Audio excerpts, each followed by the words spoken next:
CreepyCorner stories.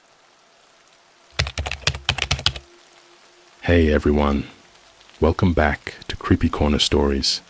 You know, diving into the dark web is always risky, but sharing these stories with you makes it worth it. I'm curious, where are you watching this from right now? Let me know in the comments below. I've noticed that these kinds of stories hit differently depending on where you are. It might even make the experience a little creepier. So, tell me, are you watching from the safety of your home or somewhere less secure? I found a dark web forum claiming Jack the Ripper never died. The lost user said, he's still collecting. Alright, so before I get into this, I need to make something clear. I'm not some hacker. I'm not a conspiracy nut. And I definitely wasn't out there looking for trouble. I'm just a regular guy. And if I had any idea where this would lead, I swear I never would have clicked that link. But here we are. This whole thing started about a month ago. I was on a Discord call with some friends, and we were talking about weird corners of the internet, like old abandoned forums, deep web horror stories, that kind of stuff.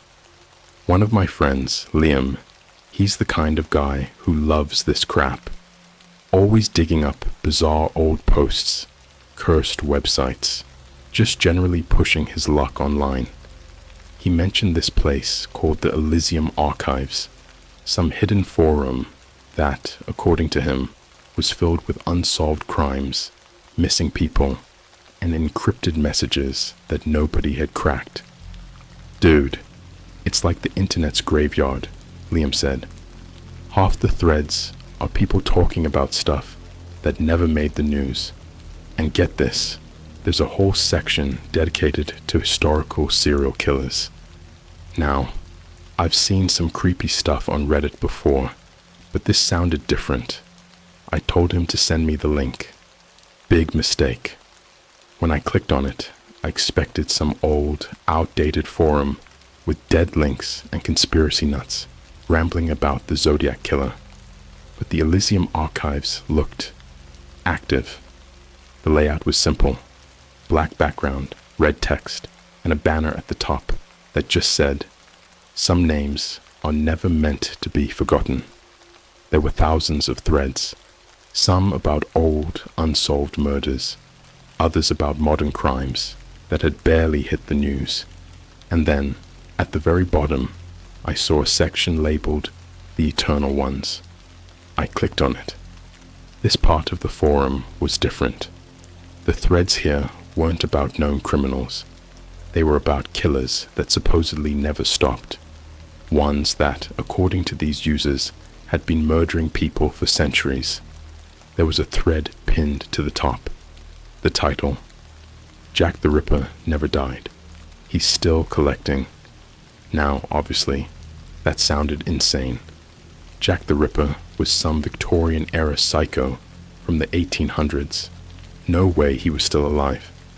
But when I clicked on the thread, I saw pages of discussions, photos, documents, things that shouldn't exist.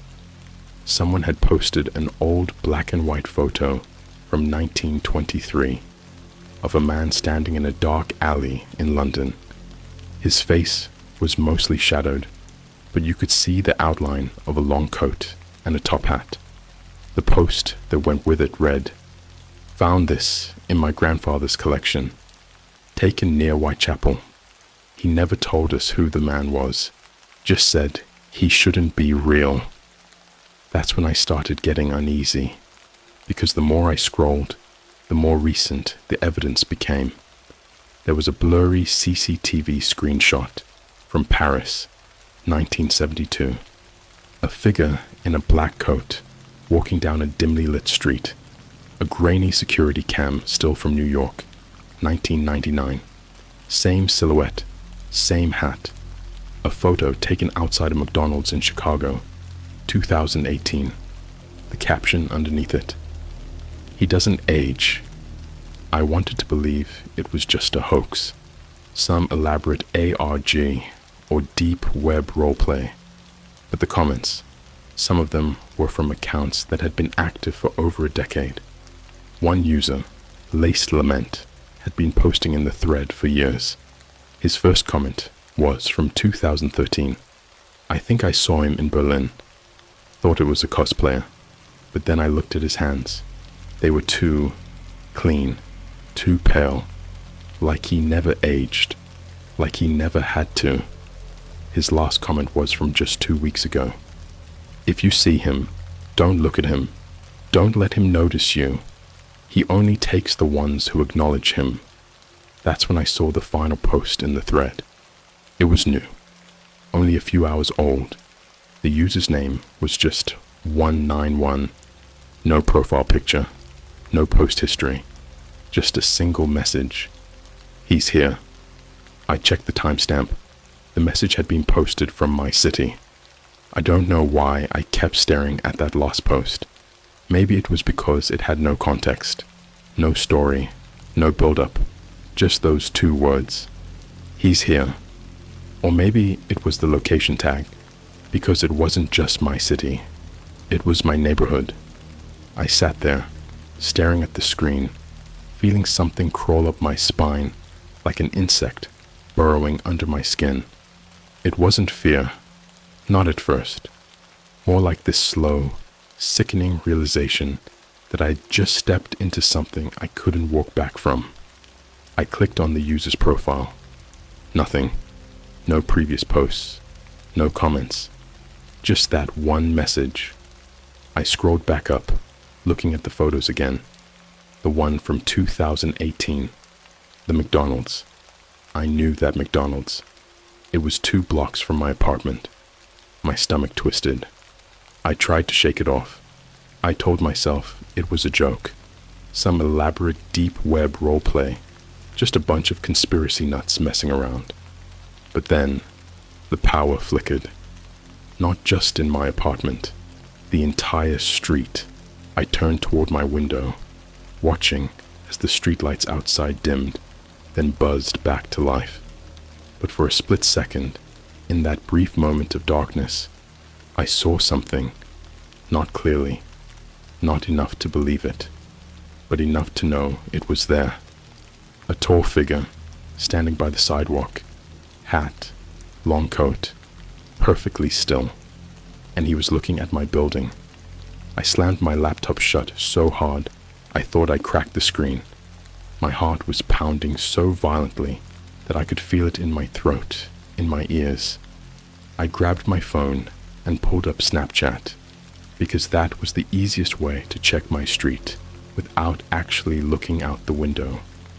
I opened the camera and flipped to the front-facing view, angling it toward the street. Nothing.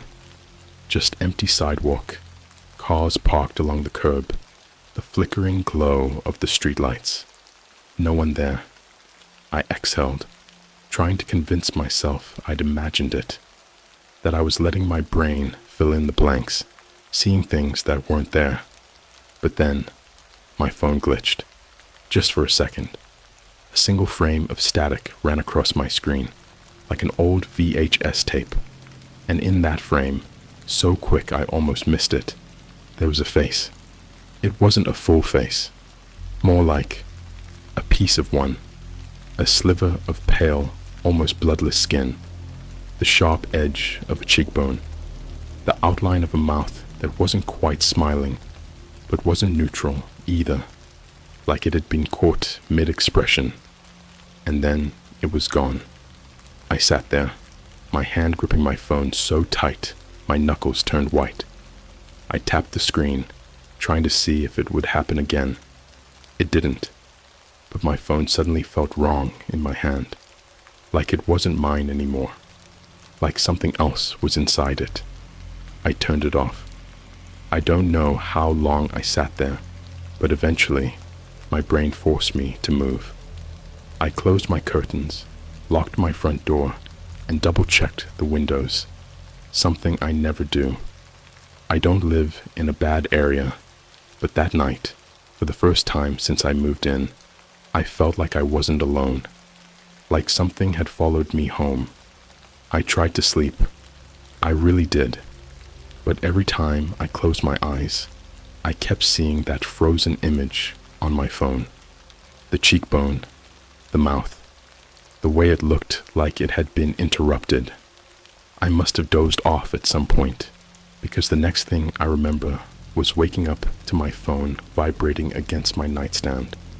I squinted at the screen. 3:47 a.m. Unknown number. I let it ring. I wasn't in the mood for whatever scam call was coming through. But then, after the ringing stopped, I got a notification. Voicemail. 007. 7 seconds. I stared at it for a long time, debating whether or not I should listen. My thumb hovered over the play button, and then, before I could talk myself out of it, I tapped it. For the first 3 seconds, there was nothing, just the faint sound of static, like an old radio tuned between stations. Then, at 4 seconds, I heard breathing, not normal breathing, slow, measured, too controlled to be natural. Then, at 6 seconds, something whispered. I couldn't tell if it was a word. It wasn't English. It wasn't a language I recognized at all. But the sound of it made my entire body lock up, like it had reached into some primitive part of my brain that understood it before I did. Then, click. Silence. I sat up, breathing hard. My hands were ice cold, even though my body felt overheated. I played it again, and again, and again. I still couldn't make out the word, but every time I listened, it made me feel sicker, like it was unraveling something inside me, like it was changing me. I threw my phone onto the bed and left the room. I didn't know where I was going. I just knew I had to move. I walked out into the hallway, pacing back and forth in the dark, trying to convince myself I was overreacting. But then, as I passed the front door, something moved. Not inside. Outside. A shadow. Right underneath the people. My breath caught in my throat. I didn't move. I just stood there, frozen, listening. And then, a knock. Not a normal knock. Slow. Deliberate. Too soft to be casual, but too loud to ignore. Knock. Knock. Knock. I backed away. I didn't breathe. I didn't even blink. The knocking stopped, but the shadow didn't move. It just stood there, motionless, on the other side of my door. Then, in the silence, I heard it. A voice. Not from the hallway, not from outside, from my phone. Even though I had thrown it on my bed, even though the screen was dark, even though I hadn't pressed anything, it played the voicemail again. The breathing, the whisper, the word. And this time, I understood it. I wished I didn't, because it wasn't a name. It wasn't a threat. It was an invitation. And as soon as I realized that, the door handle turned. The door handle turned. Not a jolt. Not someone testing it and moving on. It was slow, deliberate. Like whoever was on the other side wasn't in a rush. Like they already knew I wasn't going anywhere. I backed away so fast, I nearly tripped over the coffee table. My breath came in shallow gasps, my chest tightening like a vice. The apartment was dead silent, but my ears were ringing like I had just walked out of an explosion. The door handle kept turning. I grabbed the nearest thing I could find, an empty beer bottle on the counter. Useless, but in that moment, it felt like the only thing tethering me to reality. Then, the handle stopped. Silence. I stood there, gripping the bottle so tight my fingers hurt, waiting for something, anything, to happen. And then, just when I thought it was over, tap. Not a knock this time. A tap, like the tip of a fingernail, grazing the wood. Tap, tap, tap. I felt something deep inside me crack. It wasn't just fear anymore. It was wrongness. a kind of primal, ancient knowledge that I had just made a mistake I could never undo. I don't know how long I stood there. Could have been seconds, could have been an hour, but eventually, the tapping stopped. I didn't move. I couldn't. My eyes were locked on the door, my brain screaming at me to do something. Check the peephole, call the cops, run. But I just stood there, heart hammering in my chest, ears straining to hear anything. And then, something slid under the door. I saw it out of the corner of my eye. A small white piece of paper, thin enough to fit through the gap. I stared at it like it was a live grenade. Then, against every rational instinct in my body, I picked it up. There was only one thing written on it. A single word. Come. No context. No explanation. Just that. I dropped the note, like it had burned me. My body was screaming at me to get out, run, leave, don't stay here. But at the same time, I knew it wouldn't matter, because this wasn't about my apartment. It wasn't about my location. It was about me. I felt it the moment I clicked that link, like something saw me. And now, it was waiting, watching. I don't remember getting back into bed. I don't remember falling asleep, but I must have, because the next thing I knew, my phone was buzzing against my chest. I opened my eyes. My room was dim, the early morning light barely filtering through the curtains. My phone screen lit up with a notification, Snapchat from unknown. My stomach dropped. My hands felt like dead weight as I unlocked my phone. I tapped the notification, my breath catching in my throat. It was a photo, taken from inside my apartment. I stopped breathing. The picture was grainy, the kind of low-quality image you get when a camera struggles in the dark. But the angle was impossible. It was taken from the corner of my bedroom, from the ceiling, like something had been crawling there. I wanted to scream, but my throat locked up. I bolted upright, scanning the ceiling, the walls. Nothing. But the image was still on my screen, proof that I wasn't just losing my mind. I forced myself to look at it again. My bed, my window, my body tangled in the sheets, and in the bottom corner of the image, a hand reaching for me, long, thin, pale as death. I threw my phone across the room. The crash echoed through the apartment, but I barely heard it over the sound of my own pulse in my ears. I had to leave. I had to go. I scrambled out of bed, barely registering the fact that I was still in my clothes from the night before. My brain was screaming at me to move, get out, get away. But then, my phone buzzed again. I froze. The broken screen flickered from where it had landed. New notification. Snapchat from unknown. I didn't want to look. I knew I shouldn't, but I did. The second image was outside, taken from the street. It was my apartment window, and behind the glass, looking out, was me. Except, it wasn't. The angle was wrong. The shape of the face was wrong. The eyes too dark. The mouth, almost smirking, like it knew, like it was waiting for me to understand. The invitation wasn't just a word on a piece of paper. It was a replacement. I had already left, and whatever was left in my place wasn't me. I couldn't move.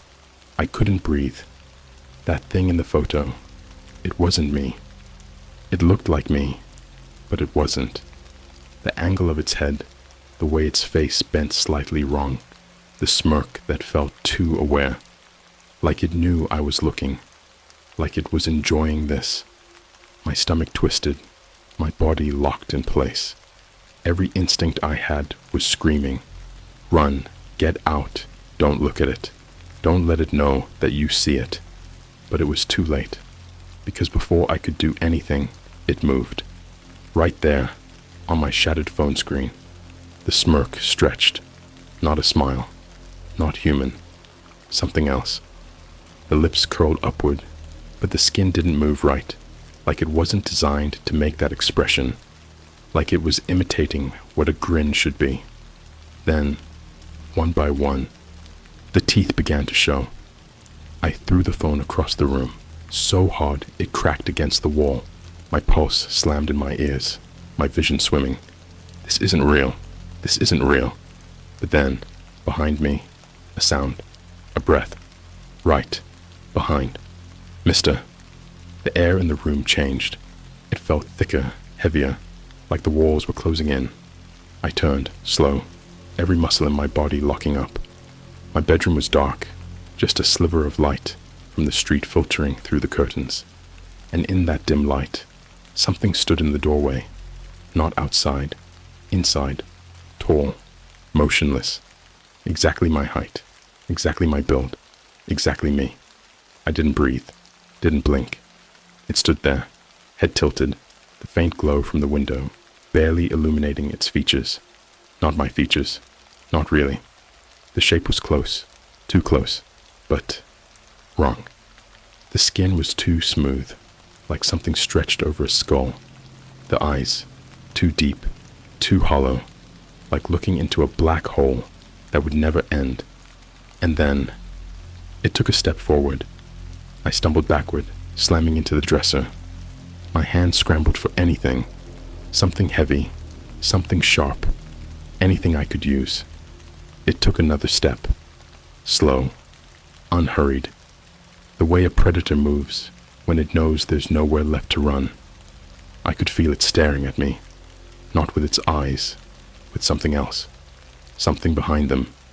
And then, it spoke, not out loud, in my head. The voice wasn't mine. It wasn't anyone's. It was 100 voices at once, a whisper and a scream and a laugh and something that wasn't sound at all. You are already leaving. My breath stopped. My chest locked up so tight, I thought my ribs would snap. And then, it raised a hand. My hand. Same fingers, same scars. But the nails, too long, too dark, curled inward like claws. I ran. Didn't think, didn't plan, just moved. I sprinted out of the room, down the hall, toward the front door. My legs felt wrong, like I wasn't fully in control, like something was pulling me backward with every step. Behind me, footsteps, not running, not chasing, just walking, like it knew I couldn't leave, like it was letting me try. I reached the door, fumbled with the lock. My hands were shaking so bad I almost couldn't turn it.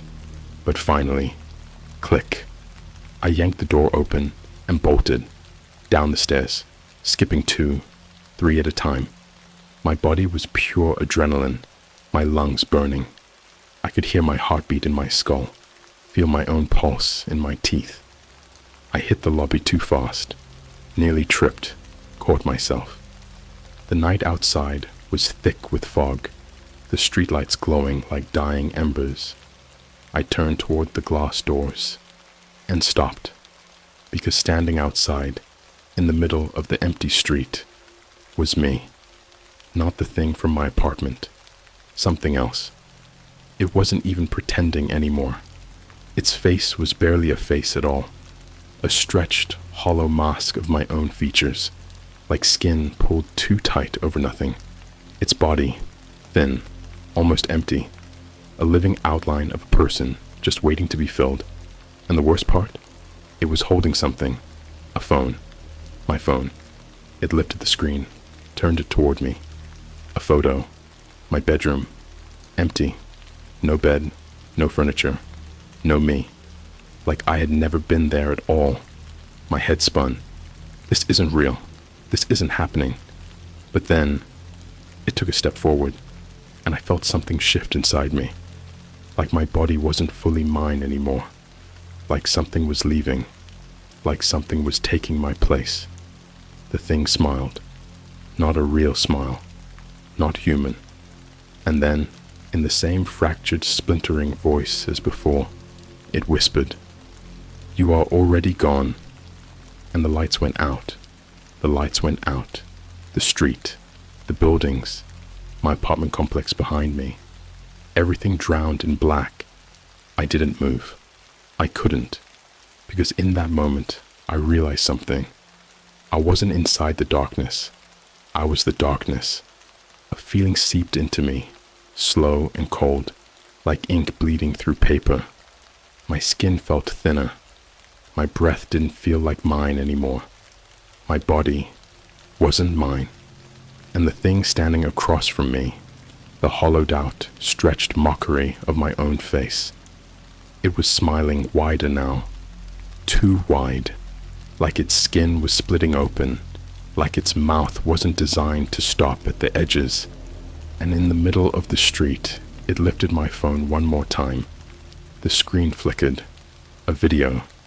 I could barely breathe as I watched it play.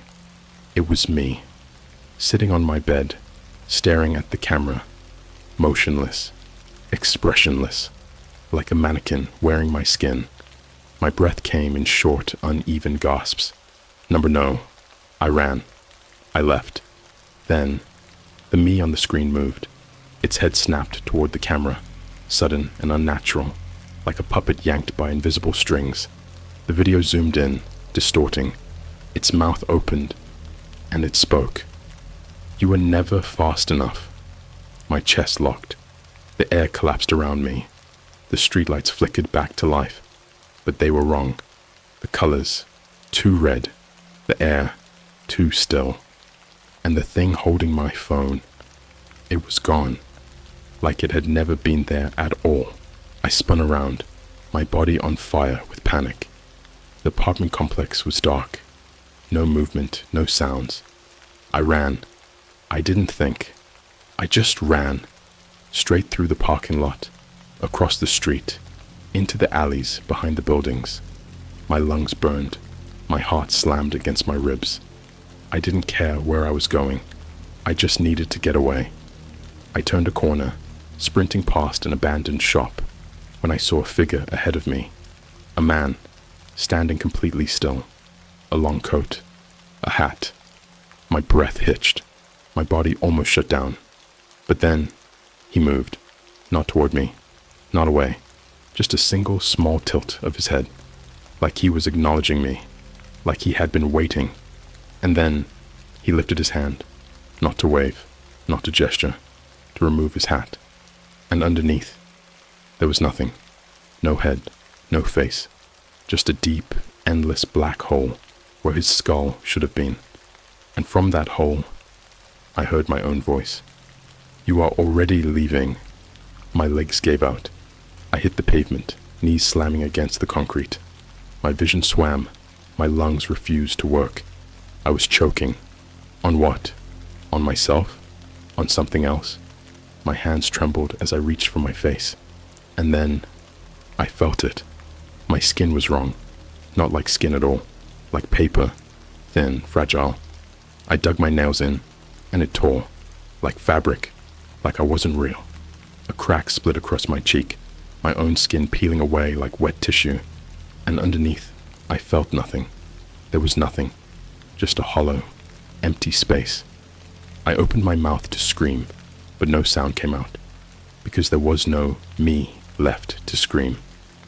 1 year later, there's no way to explain this, not in a way that makes sense, because I don't know if I even exist anymore. I'm still here, physically. I can still type. I can still speak. I can still see my reflection in the mirror. But it isn't me. Not really. I don't remember what happened after that night. I don't remember getting home. Don't remember how I got back inside my apartment. I just remember waking up in my bed the next morning, like nothing had happened, except everything was off. My phone was gone. The note that had been slipped under my door, gone. The cracked bottle on my counter, gone. Like the night had been wiped clean.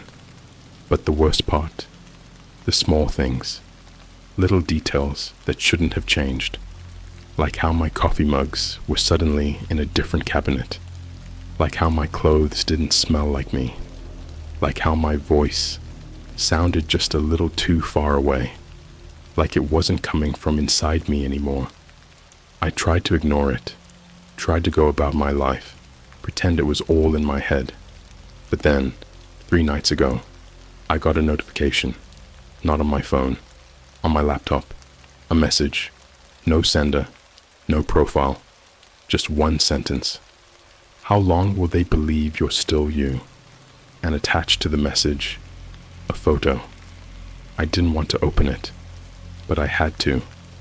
It was me, standing in my apartment, looking into a mirror, but the reflection wasn't looking back. It was turned toward the camera, watching me. I don't think I ever left that night. I think I'm still there, in that dark place. I think this thing wearing my skin is the one who left. And one day, someone is going to notice. Someone is going to look at me and realize there's nothing behind my eyes anymore. And when that happens, I wonder what it'll do to them. I wonder if they'll disappear next. Because I think that's how it works. I think it collects. And now, I'm part of it. And soon, you will be too. I paid to watch a dark web red room on Friday the 13th. The host said, tonight's guest has been missing since 1888. All right, so I never thought I'd be the type of guy to end up in this situation. Like, I always considered myself pretty normal. I work a regular 9-to-5 job in IT, live in a small but decent apartment in Chicago, and yeah, I browse some sketchy parts of the internet sometimes. Nothing crazy, mostly just curiosity. You know how it is. But this was something else. It all started when my buddy Nick sent me a message on Discord. He's the kind of guy who's always into weird internet rabbit holes, cryptids, ARGs, that kind of thing. The message was just a link, no context, which was already shady as hell. When I clicked it, it took me to some random forum, the kind that looks like it was built in the early 2000s, all black background and neon green text. The thread title, The Friday the 13th Show. Watch what's never meant to be seen. I rolled my eyes. Probably some dumb horror live stream, right? But then I saw the replies.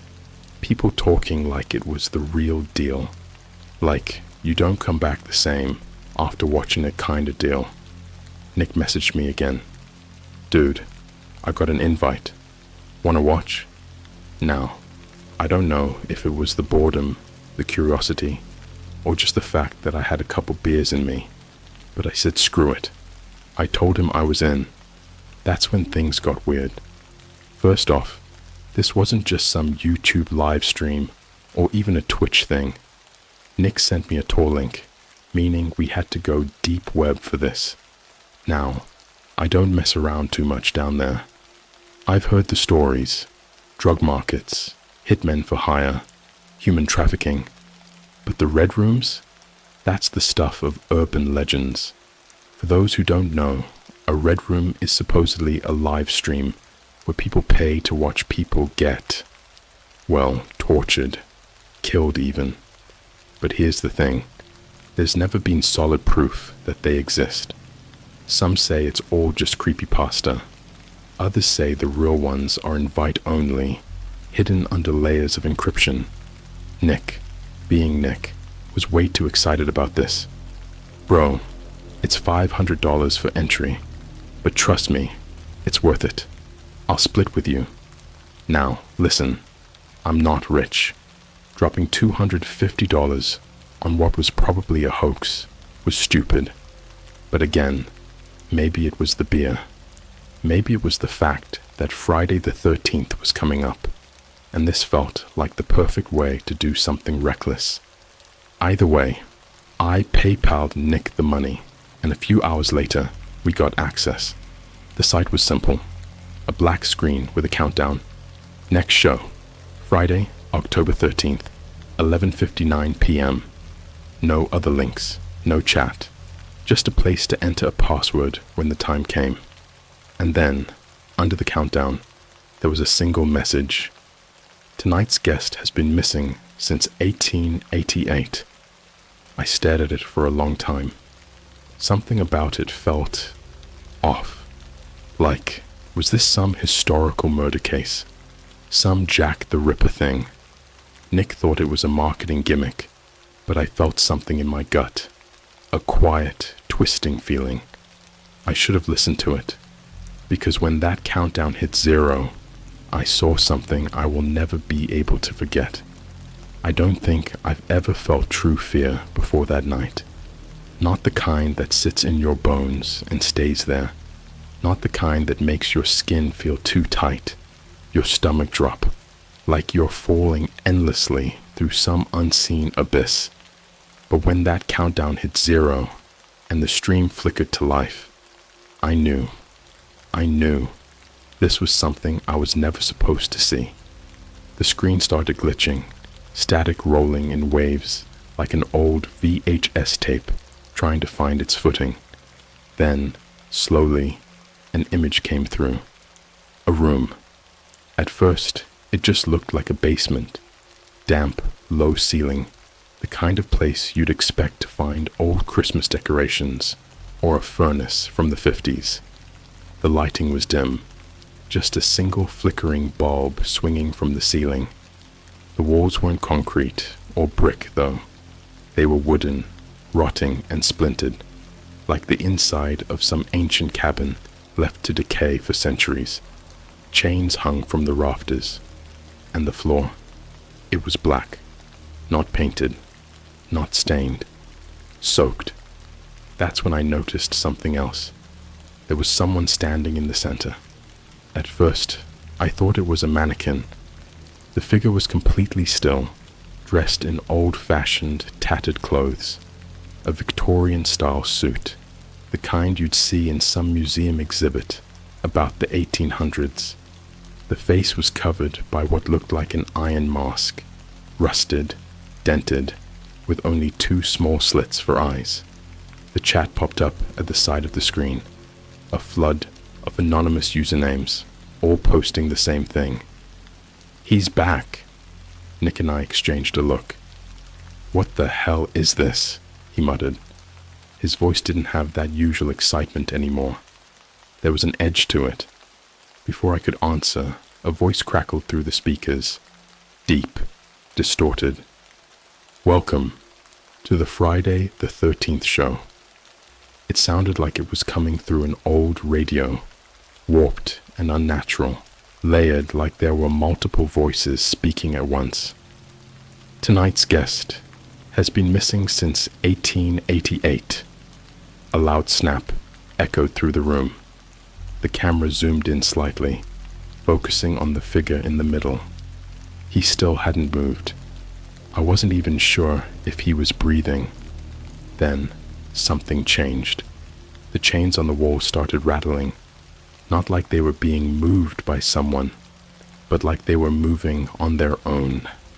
The light bulb flickered violently, shadows stretching unnaturally across the walls, bending in ways that didn't make sense. And then, slowly, the man lifted his head. I didn't even see him move. One moment, he was still, lifeless. The next, his head was tilted upward, staring directly at the camera. And then he spoke, or at least, something inside him did. His lips never moved, but the sound came out, a low, guttural whisper, layered with something that sounded like screaming, faint, distant, like voices trapped inside a metal coffin. And what he said, it made my entire body go cold. "You paid for this." I didn't even realize I was holding my breath until I heard myself exhale. My hands were clammy. My heart was hammering so hard, I thought it was going to punch a hole through my ribs. Nick swallowed. "Dude." but before either of us could process it, the screen glitched. Not normal buffering, not lag. I mean violent distortion, like the video itself was being ripped apart. Colors inverted. The chat exploded. Get out. Turn it off. It's too late. And then, a woman's scream. Not from the speakers, not from the stream, from inside my apartment. I jumped up so fast, I knocked my chair over. The sound was coming from the hallway. I could hear something slamming against my front door. Loud, frantic, like someone was throwing their entire body against it. Nick's mic crackled. Bro, what the hell is that? Is that... Another scream, louder this time. But it wasn't just terror. It was pain, like whoever was out there was being ripped apart.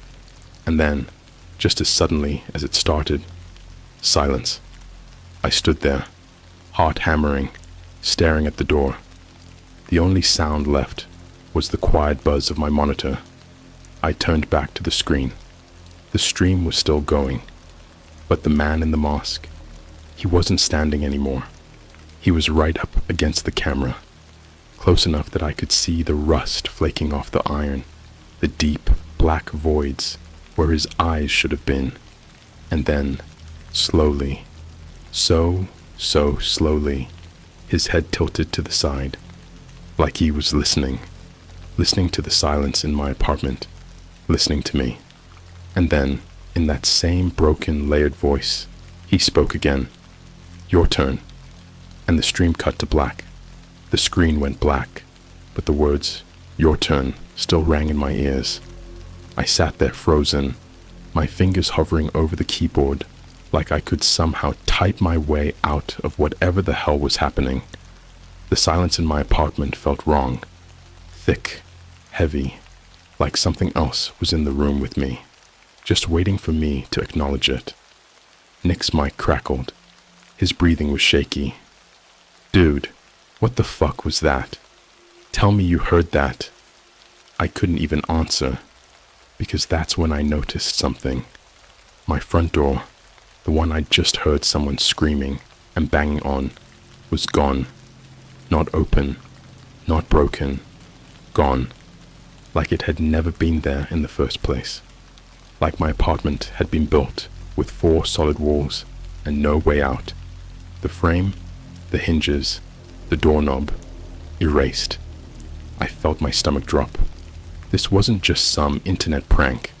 This wasn't just a deep web live stream. This was something else. Something I wasn't supposed to see. I slowly turned back to my monitor. The stream was still black. No chat, no audio. Just that low, almost imperceptible hum, like the sound a TV makes when it's on, but nothing's playing. Nick's voice cracked. Dude, are you there? Say something. I opened my mouth, but before I could speak, my screen flashed white.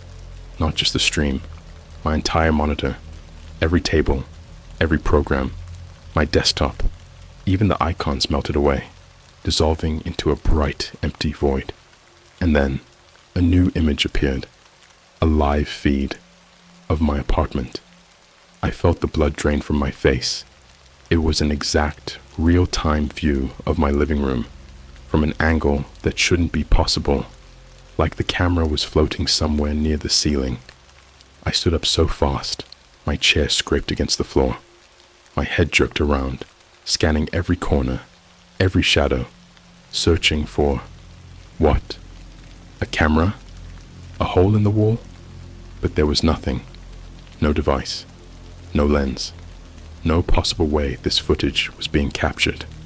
And then, as I was still staring, trying to understand, I saw it. The screen flickered. Just for a second, just long enough to register something wrong. And there, standing directly behind me, in the live feed, was a man in an iron mask. My breath caught in my throat. I spun around so fast, I nearly tripped over my own feet, arms flailing, ready to fight, run, do something, but there was no one there, just empty air. I turned back to the screen. The masked man was still there, still standing behind me, still watching me through the footage, except now his head was turned toward me, not my reflection. He was watching me in real time, reacting to my movements, tilting his head in sync with mine. I staggered back, my mind spiraling. This wasn't possible. This wasn't real. It wasn't real. Then the live feed zoomed in, closer, closer, until the only thing left on the screen was the mask.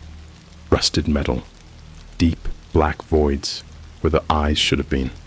The kind of darkness that wasn't just absence of light, but something deeper, hungry. And then, that voice again, not from the speakers, not from the stream, from inside my apartment. "I see you." The lights went out. I don't know how long I stood there in the dark, my body locked up, my breath coming in short, panicked gasps. The air felt thick, suffocating. Every instinct in me screamed to run, move, fight, anything, but I couldn't, because I wasn't alone. I felt it before I saw it, a presence, right there, so close I should be able to touch it. The air around me was heavy, dense, filled with something that felt like it was pressing in from every direction. And then, a breath, right against my ear, slow, wet, wrong. I didn't think. I moved. I lunged toward my desk, slamming my hand against the keyboard, trying to shut off my monitor, unplug something, break anything to make it stop. But the screen flashed again, and now, instead of my apartment, the feed showed a different room, a basement, wooden walls, rotting and splintered, chains hanging from the ceiling, and in the center, a chair, the kind you'd see in an electric chair execution, straps hanging loose, waiting to be used. The floor beneath it was black, thick, wet, like it had been soaking up something for years. And then, a single figure walked into the frame. Not the masked man, not the host. I stopped breathing. It was me, sitting in the chair, wrists and ankles strapped down, head slumped forward like I was unconscious. My shirt was torn, stained with something dark, something that wasn't sweat. I watched, helplessly, wordlessly, mindlessly, as something in the video started moving behind me. A shadow. No, multiple. Figures crawling from the walls, not walking, crawling, limbs moving in unnatural angles, fingers too long, too sharp. No faces, just holes where the eyes should have been. And then, the me in the chair lifted his head. His mouth was moving, whispering something. The audio was distorted, layered, dozens of voices speaking at once, overlapping, forming words that didn't make sense, a language that wasn't meant for human ears. And then, suddenly, he stopped. The whispering ceased. And then, in perfect clarity, he looked at the camera, he looked at me, and he spoke. "He's already in your home." My screen cut to black, and then a knock at the missing door. The knock came again, a single, slow, deliberate knock, but there was no door. No fucking door. I backed up, pressing myself against the farthest wall of my apartment, my pulse slamming against my skull like a drumline gone wrong. My chest was tight, my breathing ragged, and my skin was too hot, like I was trapped inside my own body, melting alive. And then, from the nothingness where my door used to be, a voice. Let me in. Number. Not just a voice. Mine. It was my voice. Flat. Hollow. A perfect, uncanny echo of the words I'd spoken earlier that night. "Dude, what the fuck was that?" It repeated the phrase, like a broken record, warping at the edges, twisting the inflection until it barely sounded human. And then, scraping, like fingernails, dragging across wood, slow, methodical. The sound traveled along the missing doorway, tracing its edges, like something was testing it.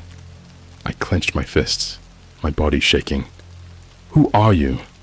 I forced the words out, barely recognizing my own voice. The scraping stopped. A beat of silence. Then, "I'm already inside." The apartment went cold. Not just a drop in temperature, a vacuum. The air was sucked from the room, like I had just stepped into some kind of abyss where nothing was supposed to exist. My vision blurred, my ears popped, and suddenly, every single shadow in my apartment stretched toward me. I turned, desperate for something, anything, to prove I wasn't losing my mind. And then I saw it. The mirror in the hallway. The one I had walked past 1,000 times. The one that had never mattered until right now. Because the reflection, it was wrong. My apartment looked the same. My body looked the same. But the me in the mirror wasn't moving. He was smiling. A slow, unnatural grin. I stepped closer, my breath fogging against the glass. The grin widened, my reflection's teeth stretching too far, too sharp. I reached out. It reached out faster, and before I could pull away, it grabbed me. I didn't even have time to scream. I wasn't in my apartment anymore. I was somewhere else. The air was thick, suffocating. It smelled like damp wood and rot, like something had been left to fester for decades. The walls were made of splintered planks, aged and warped, dripping with something that looked too dark to be water. I turned, my breath catching in my throat. The chair was in front of me, the same one from the stream, straps hanging loose, the seat drenched in something deep red, still glistening, still fresh. And then, a whisper. "Sit down." I spun, every nerve in my body screaming to run, but there was nowhere to go. The walls weren't real. They were moving, shifting, breathing. Dozens, no, hundreds of hands pressed through the gaps in the wood, fingers too long, too many joints. They reached out, stretching toward me, some with nails broken down to the flesh, others dripping with something thick and black. I stepped back, my stomach lurching. A sound filled the room. Not a voice, not words. Laughter. Deep, guttural, ancient. I turned again, and he was there.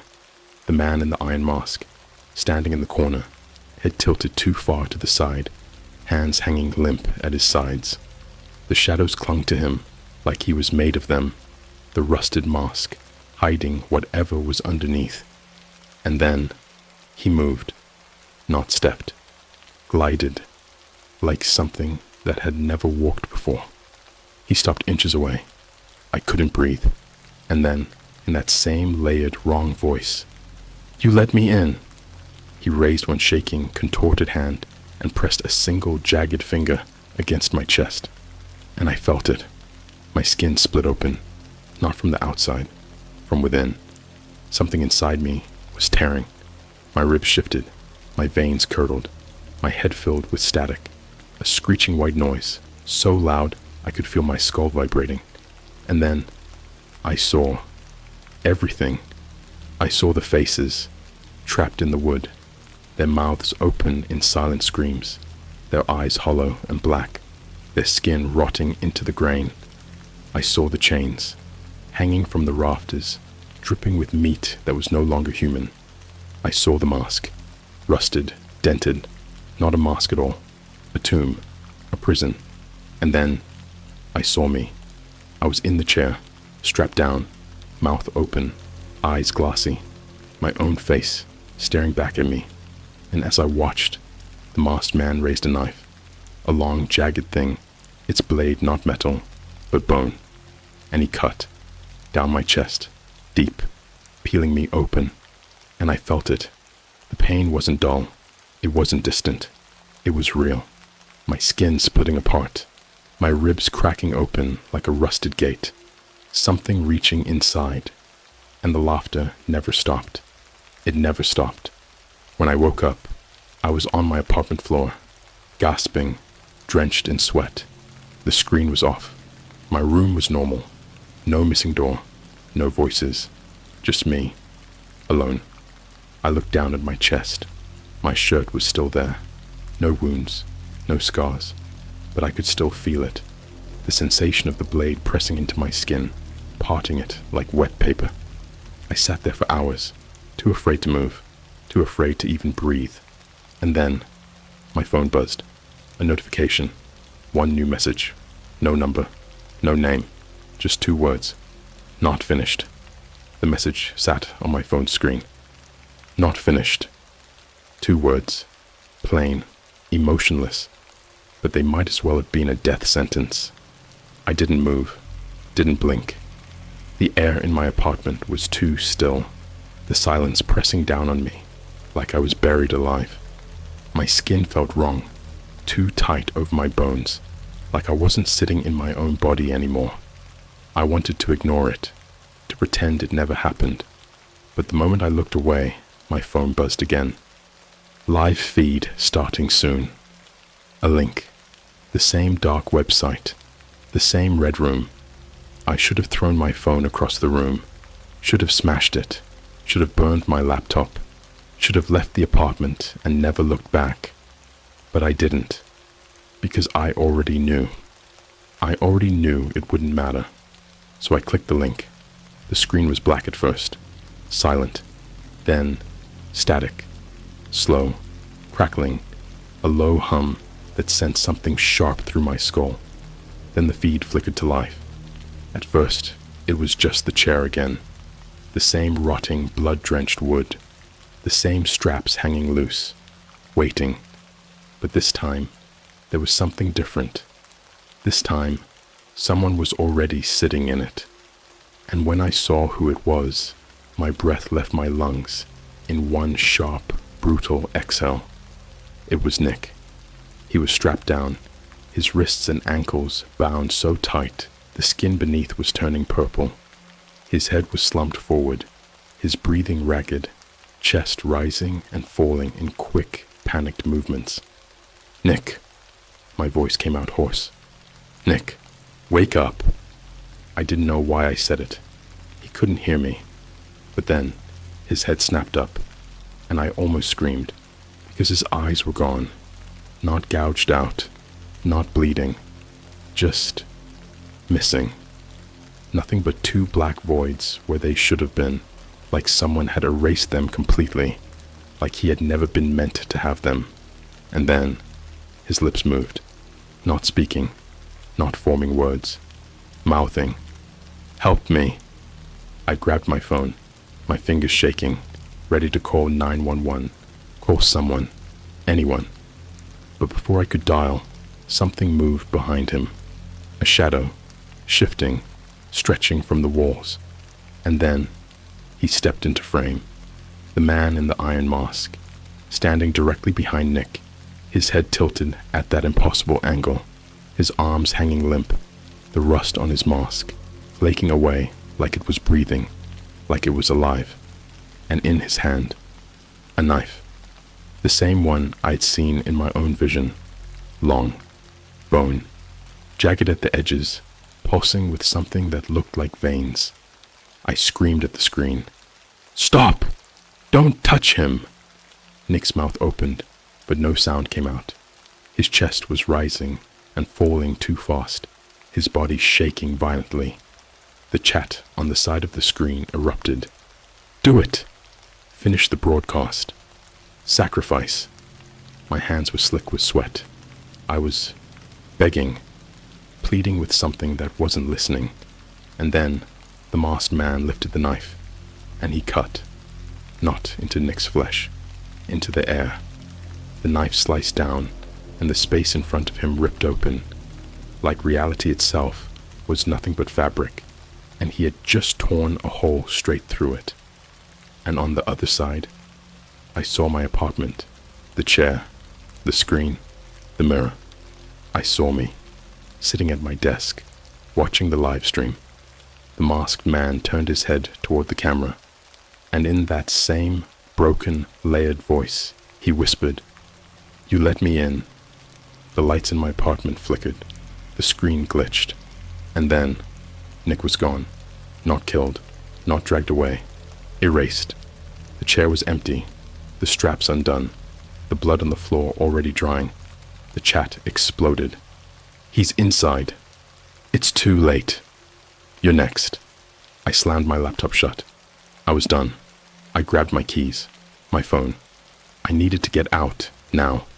I sprinted for the door, and then I stopped, because my reflection, it was still sitting at the desk, still watching the stream, still smiling. And then, it turned its head toward me, and in my own voice, it whispered, "Not finished."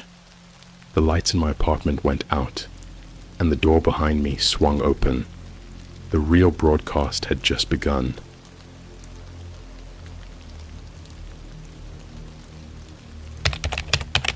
A hacker sold me a private security feed from a banned research lab. The scientists were running from something that looked human. Alright, so I know this sounds like some crazy movie plot, but I swear on everything, this actually happened.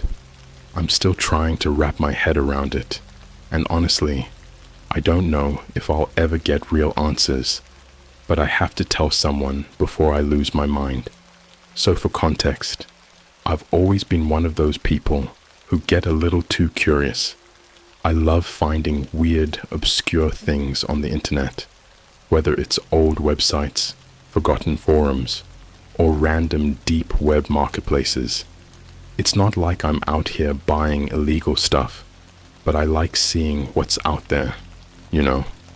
That's how I found Novamarkt, this invite-only deep website where people sell exclusive digital content. Usually, it's just weird niche stuff, deleted celebrity videos, rare lost media, private Snapchat leaks, dumb stuff. But one day, I saw something that immediately caught my attention. It was listed as private live security feed, banned facility, full access, price, $500 in Bitcoin, description, real-time access to an underground research lab, shut down by the government, lost known status, unknown. Now listen, I'm not some idiot who just buys random stuff off the deep web, but something about this did not feel fake. The description wasn't clickbaity like those obvious scam listings, and the fact that it had only one review, which just said, "Don't watch too long," had me hooked. So, naturally, I bought it. I know, dumb as hell, but I was too curious. The feed, after I sent the Bitcoin, the seller, who just went by X-Spectre, messaged me a private link. No login, no password, just a straight-up direct access point. The weird part? The site hosting it wasn't some sketchy deep web page. It was just a plain white background with a single embedded video stream. No ads, no watermarks, just live footage from somewhere underground. At first, I thought it was fake. It looked like your average high-tech lab, sterile white walls, bright LED lights, and a bunch of empty workstations. But then I saw something that made my stomach drop. The timestamp. It wasn't just a replay of old footage. This was real time. The camera angle switched automatically every 30 seconds. Some views showed hallways with flickering lights. Others showed break rooms with half-eaten food still on the tables. But the weirdest part? I saw signs of life. Half-open notebooks, chairs slightly moved, yet not a single person was in sight. I kept watching, maybe too long. The first sign. Something was wrong. About 20 minutes in, the camera switched to a wide shot of a glass containment unit. Inside, there was something. At first, I thought it was just a pile of dirty lab coats crumpled in the corner, but then it moved. I leaned closer to the screen. The thing was humanoid, but wrong. Too tall, too thin, Its skin looked stretched, almost like it didn't fit right on its body. And the worst part, it was facing the camera, but it had no face, just smooth, pale skin. I don't know why, but my brain immediately started screaming at me to turn it off. But I didn't, because right when I was about to close the tab, the alarm started going off in the facility. And the thing, it turned its head, not gradually, not like a person would. It snapped, like a glitch in a video game. And then, the scientists started running. The chase. I hadn't seen a single person in the facility until that moment. But now, the feed showed at least 6 of them sprinting down the hallway, lab coats flying behind them. One of them, a woman, slipped and fell, scrambling back up as the others kept running without looking back. I couldn't see what they were running from, but I knew it was the thing in the containment unit. The next camera switch confirmed it. The glass enclosure was wide open. The thing was gone. And the alarms? They weren't just your typical security alarms. They were automated voice warnings, repeating the same phrase over and over. Breach detected. All personnel evacuate immediately. The scientists reached a security door and started frantically pressing codes into the keypad. One of them turned back, and that's when I saw it. The thing was at the end of the hallway, and it was moving, not running, not walking, just shifting forward in these quick, unnatural jerks, like every step was a missing frame in a video. And then the feed cut to black. The message. I sat there, staring at my screen, heart pounding. I refreshed the page. Nothing. The feed was gone. But then a new message popped up in the chat box. It was from X-Spectre. You watched too long. And then he disconnected. I tried going back to the Novamark listing. It didn't exist anymore. I checked my transaction history. No record of the purchase. It was like the whole thing just never happened. But I know what I saw. And now, I think someone knows I saw it too. I didn't sleep that night. I couldn't. Every time I closed my eyes, I saw that thing. Its smooth, faceless skin. Its body jerking forward in movements that didn't make sense. It wasn't natural. It wasn't human. But it had the shape of one, and that made it worse. At around 3 a.m., I decided to do something I never should have done. I tried to find the feed again. I don't know what I was expecting.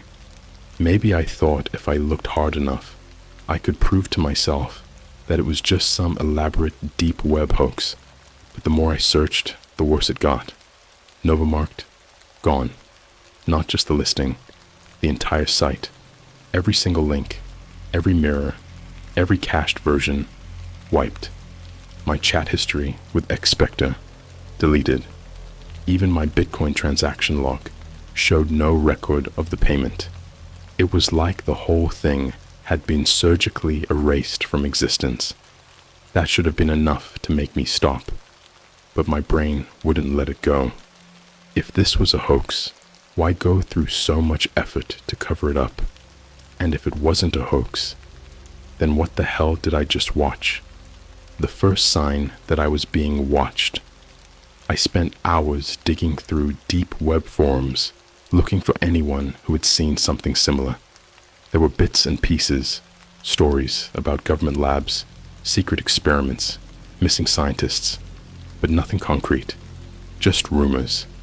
And then, just as I was about to give up, I got an email. No subject, no sender, just 2 words. Stop looking. I stared at the screen, my stomach twisting. My first thought was that it was X-Spectre warning me off. But when I clicked the email to check the full details, my blood turned ice cold.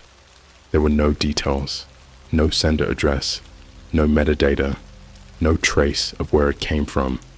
That's not possible. Emails don't work like that. Even spam messages have some kind of data attached to them. This question mark, it was just there, like it had been placed directly into my inbox by something that didn't want to be found. I slammed my laptop shut. I felt sick. I was being watched. The thing in the video wasn't the only thing that escaped. I don't know how long I sat there, just breathing. At some point, I must have dozed off, because I woke up to my phone vibrating against my desk.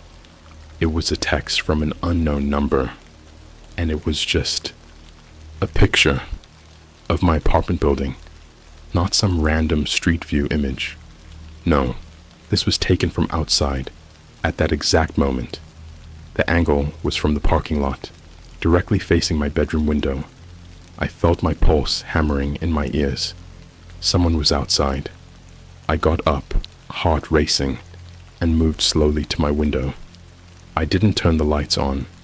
I just lifted the blinds a tiny bit and peered out, and my entire body locked up. There was a man standing in the parking lot, not moving, not looking around, just standing completely still. And he was looking straight at me, the man with no face. I know what you're thinking. It was probably just some drunk guy, right? Maybe a homeless dude wandering through. That's what I tried to tell myself, until he tilted his head, not like a normal person, too far, like his neck was broken. And that's when I saw it. His face was smooth, not just in the way a person's skin might look from a distance. I mean, it was completely blank. No eyes, no mouth, just a pale, stretched surface where features should have been, exactly like the thing from the lab. I stumbled back from the window, heart pounding. This wasn't possible. It couldn't be possible. And then, before I could react, he moved. Not walked. Moved. Like the way things move in a corrupted video file, skipping frames. 1 second, he was at the edge of the parking lot. The next, he was directly beneath my window. I didn't see him cross the distance. He just appeared. The noise in the hallway. I ran. Didn't even think. Just grabbed my phone and bolted for my front door. My mind was screaming at me to get the hell out of there. But right as I reached for the doorknob, I heard it. A soft, wet scraping sound coming from inside the apartment. Nope. Nope. Nope. Nope. I turned back, barely breathing. The sound was coming from the hallway leading to my bathroom. Slow, uneven, like something dragging itself across the floor. I wanted to run. I wanted to get the hell out of there. But my body wouldn't move. And then, out of the corner of my eye, I saw something peek around the hallway. Something not human. It wasn't the faceless man. This was something worse. Its limbs were too long. Its skin was too tight. And it was crawling, one disjointed limb at a time, its head twisted completely upside down as it watched me. And then, in a voice that sounded like garbled radio static, it said, "You watched too long." I don't remember screaming. I don't remember running. The next thing I knew, I was in my car, speeding down the highway, my apartment building shrinking in the rearview mirror. Nowhere is safe. I didn't go back. I couldn't. I drove for hours, checking into some random motel off the interstate, shaking so hard I could barely hold my phone. At some point, I forced myself to check my messages again. The photo of my apartment, gone. The email, gone. Even the Bitcoin I spent on the feed, back in my wallet, like none of it ever happened. But it did. I know it did. And I think it's still happening, because just now, as I'm writing this, my motel TV turned on by itself. The screen is nothing but static, but I swear to God, I can hear something breathing. I didn't move. I didn't breathe. The motel room TV was nothing but static, but behind the white noise, I heard it. Breathing, slow, ragged, wet, like something was just on the other side of the screen, watching me. I didn't turn it off. I couldn't. My body was locked in place, my fingers digging into the motel bedsheets so hard my nails bent back. Every instinct in my body was screaming at me to run, but something about the sound, it held me there. Then the static shifted. At first, it was subtle, the way an old VHS warps when it's been played too many times. Then it glitched, dark streaks running across the screen like something was trying to force its way through. And then, the video feed from the lab came back on. The dead scientist, the camera feed was shaky, like it had been knocked over. The timestamp? Live. I recognized the room instantly, the hallway outside the containment unit. Only now, the floor was stained red. A man in a torn lab coat was crawling toward the camera. Not walking, crawling. His legs were bent the wrong way. Broken, useless. He was dragging himself forward with one arm, his breath coming in wet, gargled gasps. I could see the terror in his eyes. He wasn't trying to escape. He was trying to get away from something. And then, the camera glitched again. For half a second, the feed cut to black. Then it flickered back on, and the man was gone.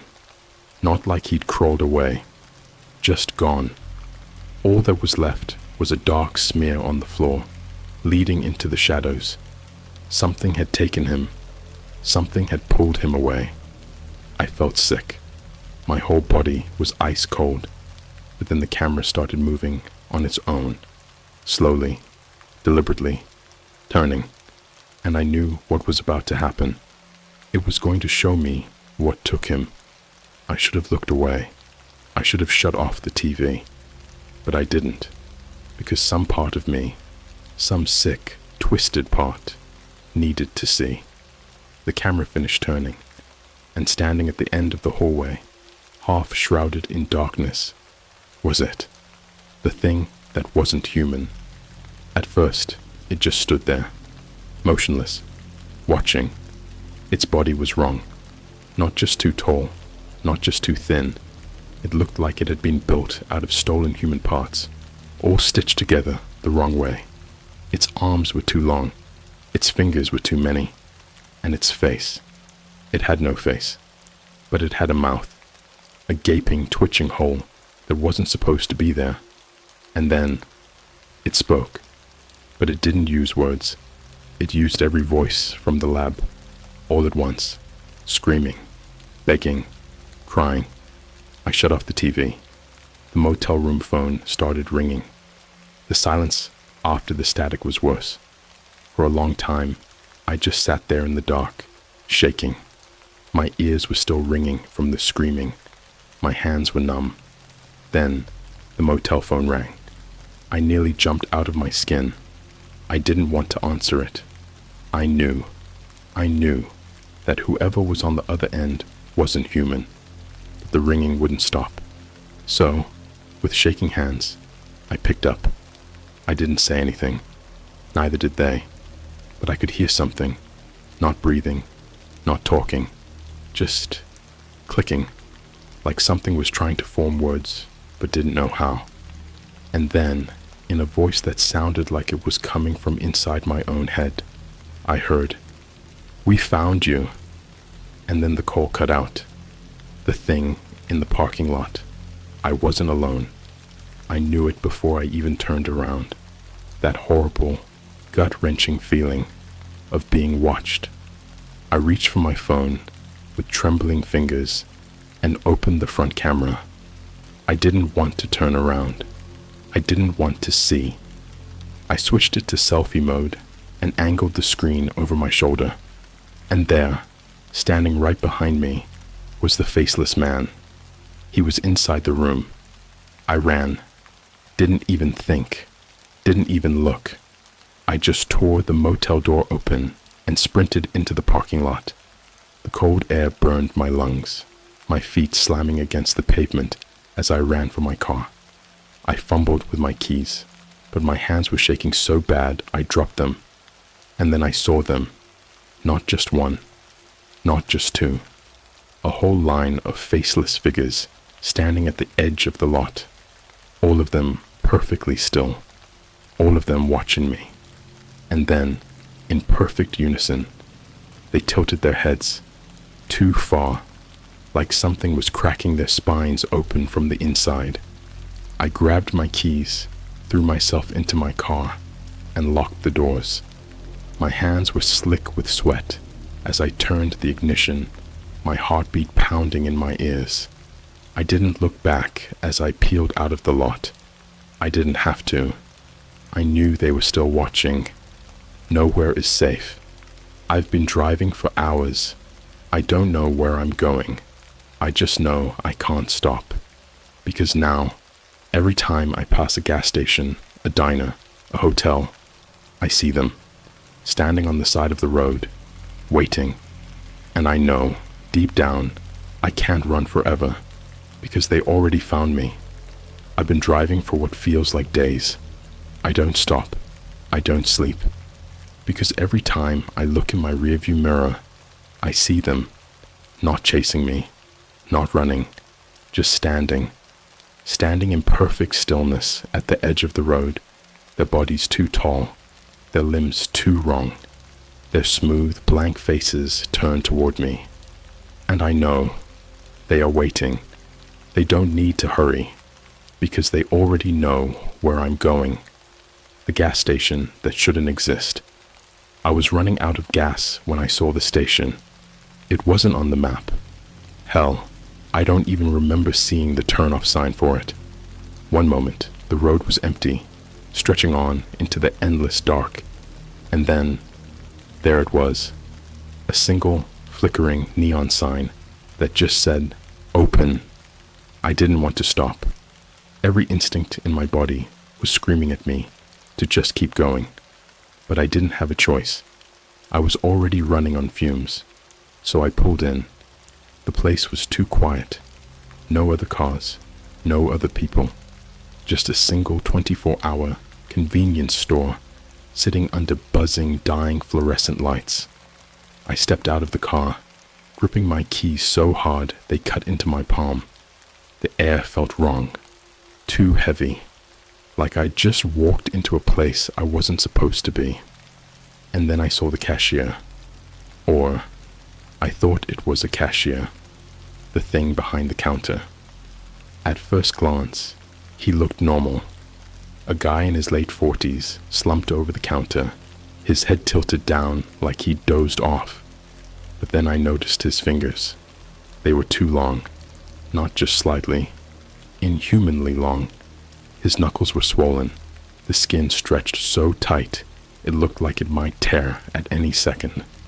I stepped inside. The air smelled stale, like something had been rotting in here for a long, long time. The cashier didn't move. I took a slow step forward, my boots sticking slightly to the floor. That's when I noticed something else. There was a dark, wet stain spreading from beneath the counter, thick, syrupy. And then he moved. His head snapped up in one single, jerky motion, his neck cracking like dry wood. His face was empty. No eyes, no nose, just a mouth. A massive gaping hole where his jaw should have been, twitching, gasping, convulsing like something inside was trying to escape. And then he spoke. Or they spoke. Because it wasn't just one voice. It was a chorus. Hundreds, thousands, all screaming at once from that horrible yawning mouth. And they all said the same thing. "You aren't supposed to be here." The cold hands on my neck. I ran, didn't even think. I turned and bolted for the door, my feet slipping on the floor as the voices behind me grew louder. I didn't turn around, because I didn't need to. I felt it. The air behind me shifted, like something enormous was unfolding from the ceiling, stretching itself out, like something was rising from inside that broken, twitching body. And then I felt hands on my neck. They weren't holding me. They were just there, cold, wet. Fingers that felt too thin, too many, sliding beneath my skin like they were trying to pull me backward. I threw myself through the door, and the second I hit the pavement outside, the gas station was gone. I never stopped driving, but I still ended up here. I don't know how long I drove after that. I don't even remember getting back in my car. One moment, I was sprinting into the darkness. The next, I was already on the road, speeding toward nowhere. And the worst part? My gas tank was full. I didn't stop. I just kept going. But then, about an hour ago, I saw a sign. A motel. The same one I left. I never turned around. I never backtracked. But somehow, I ended up back here. And now I think they've stopped waiting, because the lights just went out. And I'm not alone in this room anymore. The lights went out. The room is silent. No buzzing from the motel's shitty old fridge. No hum from the streetlights outside.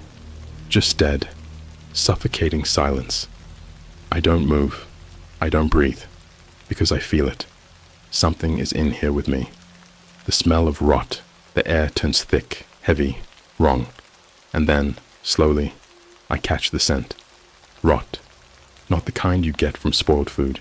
Not even the stomach-churning stink of roadkill, baking under the sun. This is worse.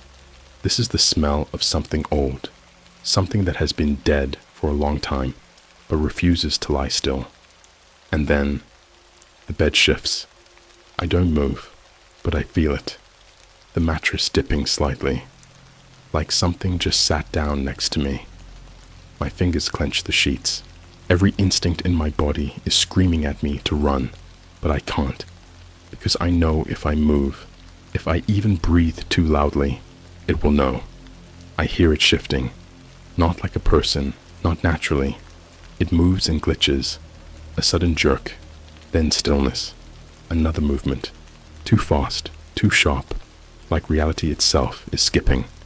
I squeeze my eyes shut. Maybe if I don't look, it won't see me. Maybe if I just lie here, frozen, it will leave. Then, a breath, right against my ear. It knows my name. The voice isn't human, not even close. It doesn't just speak to me. It speaks through me, like its words are crawling under my skin, twisting inside my bones. You watch too long. I can't move. I can't scream. And then, it says my name. My real name. The one I never used online. The one that isn't attached to any account, any email, any purchase. It knows me. It's never been about the feed, never been about the lab. This thing, whatever it is, has always known who I am. The sound of bones. Breaking. The silence stretches. I feel the thing beside me, its presence pressing down on the bed, its fingers twitching against the sheets. And then, it moves. Not off the bed, into me. Not like it's attacking, like it's sinking inside. I feel my ribs bend, my skin stretches, my fingers twist the wrong way, like something is crawling inside my body, trying to wear me. And then, crack. A rib snaps. Not from an impact, not from a fall, from the inside, like something inside me is breaking me apart, making space for itself. I want to scream. I want to move, but I can't. And then, the room flickers, like a TV screen losing signal. 1 second, I'm in the motel bed. The next, I'm somewhere else. Somewhere I shouldn't be. The lab isn't abandoned. I know where I am before my vision even clears. The walls are too white. The air is too sterile. I'm back in the lab, but I don't know how. I wasn't driving. I wasn't walking. I was just there, like something pulled me through the screen. I try to move, but my body isn't mine anymore. I feel my limbs jerk forward, but I'm not in control. I'm being dragged. The hallways stretch ahead of me, too long, too dark, lined with doors that are all slightly open. From behind them, I hear whispers, not words, sounds, wet clicking, bones grinding, teeth chattering too fast, like insects trapped inside a skull. And then, from the end of the hallway, a shape, tall, wrong. Its limbs jerk forward in those horrible, unnatural skips. It's moving toward me. I don't want to see its face. I can't. But something forces my head up, and I see myself. I am not alone in my own body. The thing at the end of the hall. It's me. My face. My clothes. But its body is wrong. Its skin is stretched too tight, like it's wearing me, but doesn't quite fit. Its fingers twitch too fast. Its eyes are too dark. And when it tilts its head, too far, too broken, I feel my own neck crack. Then it smiles. Not like a human. Not with lips. With teeth. Hundreds. Thousands. And then, in my own voice, it says, "You let me in." And the last thing I see, before my vision glitches, before the darkness swallows me whole, is my own face splitting open. And then, nothing. I woke up, but I don't think I'm me anymore. I came to in my car, engine off, sitting in the same motel parking lot I tried to escape. The sun was rising. Everything was normal, except for one thing. When I looked in the mirror, I didn't recognize my own reflection. Not at first. Not because it looked different. Because it looked too perfect. Like it was copying me. Like it was trying to be human. And the worst part? When I moved, for just a split second, my reflection didn't. This is the last thing I will ever write. I don't know how much time I have left. I don't even know if I'm still me. I don't sleep anymore, because every time I close my eyes, I wake up somewhere else. And every time I look in the mirror, my face looks less like mine. But the worst part, the security feed, the one from the lab, I found it again. It was never deleted. It was never wiped. It was waiting for me. And now, when I watch, when the camera flickers to the containment unit, I don't see a faceless thing anymore. I see myself, and I'm smiling.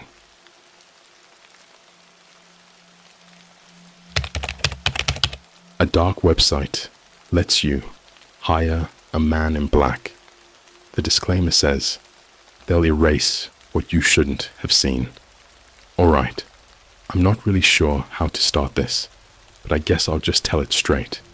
If this post disappears, or I suddenly stop responding, you'll know why.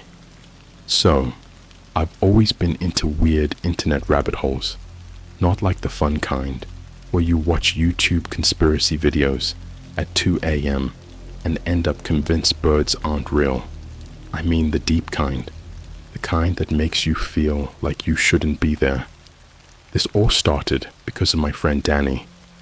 Danny's the kind of guy who prides himself on being the internet explorer, always finding the strangest corners of the web.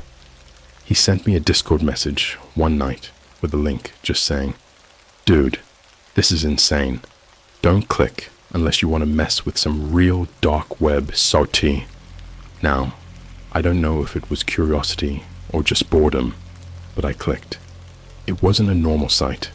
No graphics, no logo, just a black background with a single white box in the middle. Above it, there was a phrase in red, glitchy-looking text. "Erase what you shouldn't have seen."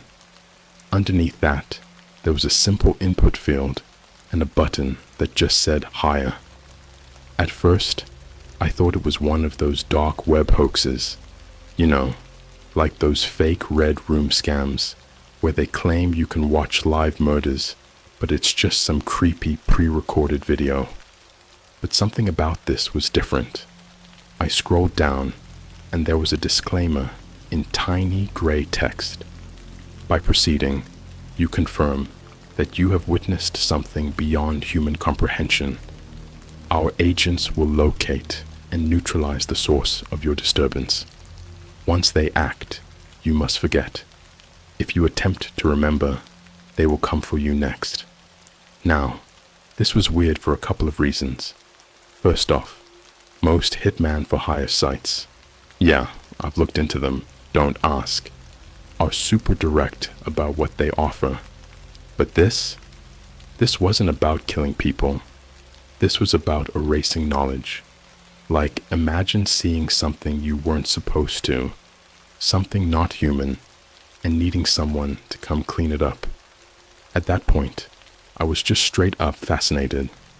It was probably just an elaborate ARG or some kind of Creepypasta type site, right? So, like an idiot, I typed in, "What happens if I enter something fake?" and hit hire. The screen flickered. Then new text appeared. "You will see soon. No payment request. No confirmation. Just that." Then the page refreshed and went completely blank. I sat there for a minute, waiting for something else to happen. Maybe a jump scare. Maybe a redirect to some dumb YouTube video. Nothing. Eventually I shrugged it off and went back to watching TikToks. I didn't even tell Danny I actually clicked it. I figured I'd mess with him later, tell him the site was just another lame deep web prank. But then, about an hour later, I got a text. Not from Danny, not from any number I recognized. Just an unknown sender with a message that made my stomach drop. "Look outside. I don't care if you believe me. I don't care if you think this is some elaborate horror story. I'm writing this because I need someone, anyone, to understand what's happening to me." The moment that text came in, my body went cold. Not like scared cold, but that deep, instinctual, something is wrong cold. The kind where every hair on your body stands up, and you suddenly feel like you're not alone in the room. I was sitting in my bedroom, second floor, lights off except for my monitor. My window faced the street. I didn't want to move at first. I didn't want to look. But something in me, some primal curiosity, forced me to. I pulled my curtain back just an inch. There was a van parked across the street. Now, normally, that wouldn't be weird. I live in a pretty quiet suburban neighborhood. People park on the street all the time. But this van was different. First off, it was black. No logos, no windows on the sides. Just this solid matte black, like it had been stripped of anything that could identify it. The headlights were off. But the engine? Running. I stared at it for a while, trying to convince myself it was nothing. Then I saw it. The driver. He was sitting completely still, hands on the wheel, facing forward. He wasn't looking at his phone. He wasn't looking around. He was just waiting for me. I closed the curtain so fast I nearly yanked it off the rod. My hands were shaking. I checked my phone again, half expecting another text, but there was nothing. I tried calling Danny. He didn't answer. Then my Wi-Fi cut out. Not just the Wi-Fi. My power. The whole house went black. My monitor shut off. My lamp. My phone stopped charging. The only light left was the soft, unnatural glow of the streetlights outside. I swear to God, I heard footsteps downstairs.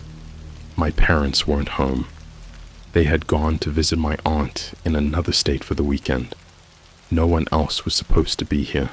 I grabbed the heaviest thing near me, my metal water bottle, and crept toward my bedroom door. My house was dead silent. Too silent. No hum of the fridge. No distant sound of a neighbor's TV through the walls. It felt wrong. I forced myself to step into the hallway.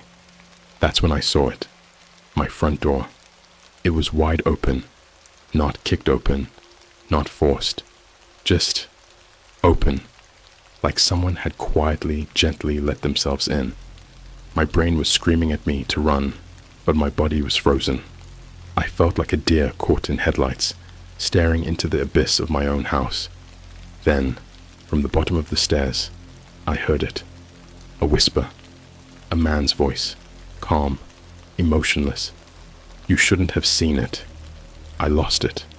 I bolted back into my room, slammed the door, locked it, and shoved my desk against it. My breathing was so loud I could barely hear anything else. My phone had maybe 10% battery left, not enough for anything but a few emergency calls. I dialed 911. The moment the operator picked up, I started whisper yelling into the phone. Someone broke into my house. Please, send someone now. The operator was calm. Way too calm. All right, sir. What is your address? I gave it to them. Then there was silence on the other end. Hello, I whispered. Sir, the operator finally said, are you alone in the house? I could barely breathe. Number, someone broke in. Another pause. Then, sir, we already have a unit at your location. My stomach twisted. That wasn't possible. I hadn't heard sirens. I hadn't seen any flashing lights outside. What? No, you don't. I'm looking out my window. There's no... Then I stopped. Because the black van, it was gone. I never heard it start. Never heard it drive away. It was just missing, like it had never been there. Then a new sound. Footsteps. On the stairs. Slow. Deliberate. Coming up. I hung up the phone. I could hear my own heartbeat pounding in my ears. The footsteps stopped right outside my door. I stared at the doorknob, barely breathing. Then, the worst thing happened. The doorknob turned. Not like someone trying to force their way in. Just a slow, patient turn. Testing the lock. Then, a knock. 3 soft knocks. Like a polite visitor. I wanted to scream, to throw something, to do anything. But I just sat there, frozen. Then finally, the man spoke again, from the other side of the door. His voice was deeper now, distorted, like a recording being played in slow motion. You shouldn't have seen it. I don't know how long I sat there. Minutes? Hours? I don't even remember falling asleep, but at some point, I must have. Because when I woke up, it was morning. My door was still locked. My desk was still against it. Everything in my room was exactly as I left it, except for one thing. My phone. It was lying face up on my nightstand, even though I could have sworn I left it on the floor. The screen was on. There was a new text from an unknown number. It was a video. I tapped it, and my stomach dropped. It was me, sleeping. Someone had filmed me through my own window. The angle was impossible. My room is on the 2nd floor. But the worst part, the last few seconds of the video, because just before it ended, I saw it. A shadow. Something tall, standing in the corner of my room, watching me. I don't know what to do. I haven't left my house in 2 days. My power came back. My Wi-Fi works again. But I haven't called the cops. Because what am I supposed to tell them? That I clicked a creepy link and now something's watching me. That a man in black erased his own presence from my house. I checked the website again today. It's gone. Like it never existed. But I know they're still watching. I feel it. Every night, when I turn off my light, I swear I see something move in the shadows of my room. I don't know what happens next. I don't know if I'll even be here long enough to post a part 3. But if you're reading this, if you ever see that site, don't click. I don't know how much time I have left. I don't know if I even exist in the same reality I was in before. But I need to tell you what happened, because I don't think this is just about me anymore. I think this is about all of us. And if you're reading this, it might already be too late. The night after I found that video on my phone, I barely slept. Every time I closed my eyes, I felt it. That presence. watching, waiting. I turned my lights off, then back on, over and over, trying to convince myself there was nothing there. But when I finally passed out from exhaustion, I woke up to something impossible. I wasn't in my room anymore. I wasn't even in my house. I was lying on something cold and metal, the air thick with the smell of disinfectant, and something else, something rotting. When I sat up, my stomach twisted. The room was white, too white, the kind of white that hurts your eyes. No windows, just smooth, sterile walls, and a single metal door. And the bed I was on? It wasn't a bed. It was a mortuary slab. I scrambled off, my bare feet slapping against the cold tile. My clothes were the same, but my phone was gone. My watch, my wallet, gone. I wasn't supposed to be here. Then I saw them. 3 other slabs, 3 bodies, covered in white sheets. I should have run. I should have pounded on the door, screamed for help, anything. But instead, I took a step closer, because something wasn't right. The sheets weren't still. They were breathing. The rise and fall of chests, slow and shallow, like people barely clinging to life. My hands were shaking, but I reached forward anyway, and I pulled back the first sheet. I still can't process what I saw. It was a woman, middle-aged. Her eyes were stitched shut with thick black thread. Her mouth was slightly open, but she wasn't breathing through it. There was something in her throat, something moving. My whole body seized with nausea as I stepped back. My foot hit something, and I turned. There was a mirror on the wall behind me, but my reflection, it didn't move. I lifted my arm. It stayed still. I stepped closer. It stayed exactly where it was, staring back at me with wide, unblinking eyes. My own face, but somehow wrong, like it wasn't mine at all. Then, the reflection smiled. Not a normal smile, a slow, stretching grin, like the muscles in my face were being peeled back, revealing something underneath that wasn't human. I stumbled away, my heart slamming against my ribs. The door. I had to get out. I ran to it and grabbed the handle. Locked. I pounded on it with both fists. "Hello? Let me out!" No answer. Then, from behind me, a voice. My voice. "You shouldn't have seen it." I spun around so fast I nearly fell. The mirror. It wasn't a mirror anymore. It was a window. And standing on the other side, a dozen figures. All me. Different versions of me. Some older, some younger. Some with injuries that made my stomach churn. A version of me, missing an arm. Another with empty, bleeding eye sockets. Another with a twisted, too wide grin that looked like his skin had been forcibly stretched back and stapled into place. They were all staring, not blinking. And then they started whispering. At first, I couldn't make out the words, just this horrible, wet murmuring, like voices coming from the bottom of a well. Then, slowly, it got clearer. They were saying my name, over and over, my own voice, calling me from that reflection, all whispering at once. I couldn't take it. I grabbed a metal tray from a nearby counter and hurled it at the glass. The moment it hit, every single one of them screamed. Not like people, not like me, like something else. Something that had been pretending to be me. Something that had been wearing my face like a mask. The glass shattered, but there was nothing on the other side, just a black void. And then, the door behind me clicked open.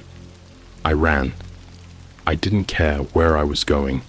I just ran through the door and into the dark hallway beyond.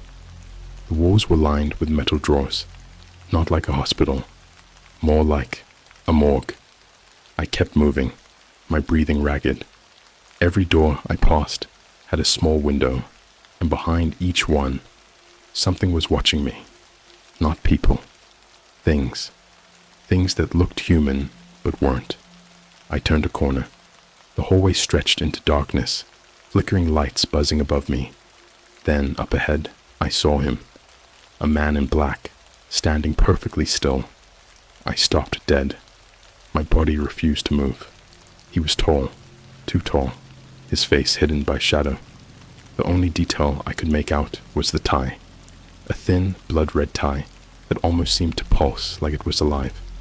Then, his hand moved.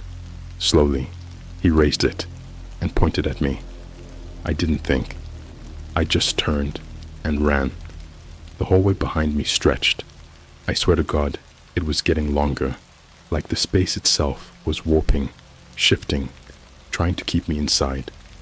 I ran until my lungs burned, until I felt like I was going to collapse. Then, out of nowhere, a door, bright red. I grabbed the handle and threw it open, and suddenly, I was falling. I woke up back in my room. I was lying in bed, fully clothed. My phone was on my nightstand, fully charged. For a moment, I thought maybe it was all a dream. Then I looked at my window. The curtain was open, and written on the glass, in something dark and dripping, "You can't erase what you've seen." I don't know what's real anymore. I don't know if I ever left that place, or if I'm still there, trapped in some version of reality that's being corrupted by whatever the hell I clicked on. But I know one thing. I'm not alone. Because when I turned on my phone, I had a new message. No number, no sender, just a single video file. I hesitated. My whole body was screaming not to open it, but I did. And what I saw, it was me, sleeping. But this time, there was something in bed with me, something wearing my face, and it was smiling. I don't sleep anymore. I don't eat. I don't leave my room, because I know it's still here. I feel it, watching, waiting. It doesn't move when I look at it. It doesn't breathe, but I know it's there, lurking in the corners of my vision, just outside of reality. I made a mistake. I never should have clicked that link. I never should have seen what I wasn't supposed to see. And now I don't think I exist in the same world I used to. The morning after I got that video, the one of me sleeping in my own bed with something lying beside me, I did something I shouldn't have done. I checked my phone's metadata. I wanted to know when the video was recorded, if it was some kind of deepfake or hallucination. But when I pulled up the file details, my stomach dropped, because the timestamp wasn't from the night before. It was from 2 weeks ago. 2 weeks. That wasn't possible. I'd only clicked the site a few days ago. I checked my camera roll, and I swear to God, half the photos were missing. Not deleted. Missing. As if I had never taken them in the first place. There were gaps in my timeline, whole weeks erased, like someone had gone in and surgically cut pieces out of my past. I could remember taking certain pictures, selfies, random memes I had saved, screenshots of conversations with Danny, but they were just gone. Instead, there were new photos I didn't recognize. The first few were dark, blurry, like they had been taken in a moving car, but then they started getting clearer. The next one was of my house, taken from across the street, then another, closer, my front door, then inside, a picture of my hallway, the one leading to my bedroom, and the last picture, it was me, asleep. But this time, I wasn't alone. There was a hand resting on my shoulder, long bony fingers digging into my skin, pressing down like a vice. The skin was wrong, pale, almost translucent, with veins too dark running underneath it, like black ink, and attached to that hand, a shadow, something tall, standing over me, its face just out of frame. My stomach twisted. My skin felt crawly, like something was moving under it.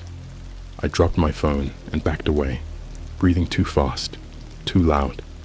I felt watched, like something was behind me. I turned so fast I nearly lost my balance. Nothing, but my bedroom door. It was open. I know I closed it the night before. The air was heavy, thick, like the room itself was pressing in on me. I stepped forward, my whole body tight with fear, and slowly, carefully, I shut the door. And then, the knock came. 3 slow, deliberate knocks, not from the hallway, from inside my closet. I froze. The sound of my own heartbeat was so loud, it made my ears ring. I wanted to run. I wanted to throw open my window and jump, but my body wasn't mine anymore. Something moved behind the closet door, a slow, dragging sound, like fingernails scraping against wood. Then, a voice. My voice. Let me out. I backed up until I hit the wall, my breath hitched in my throat, my hands shaking so badly I could barely keep them steady. The voice came again, clearer this time. I know you can hear me. I forced myself to speak.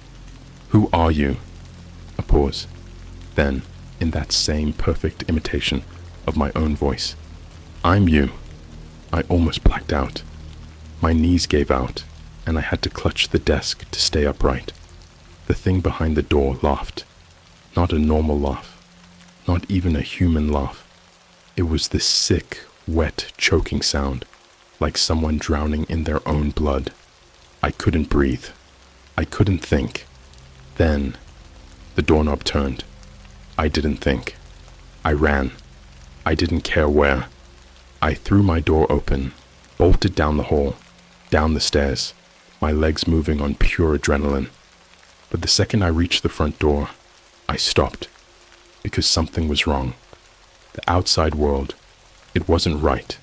The sky was a solid, flat gray, not like clouds, like a texture, like the sky itself was painted on. The street was empty, no cars, no people, no sound.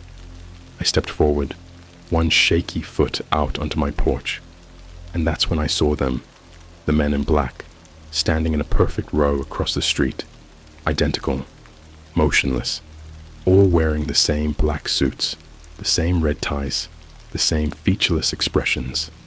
I don't know how long I stood there. Then, one of them, the tallest, stepped forward, and in that moment, I knew. They weren't here to kill me. They were here to replace me. I turned to run back inside, but the door was gone. Not closed. Gone. My house wasn't a house anymore. It was a flat, white wall, like I was standing inside a stage, a set, a fabricated reality that was collapsing around me.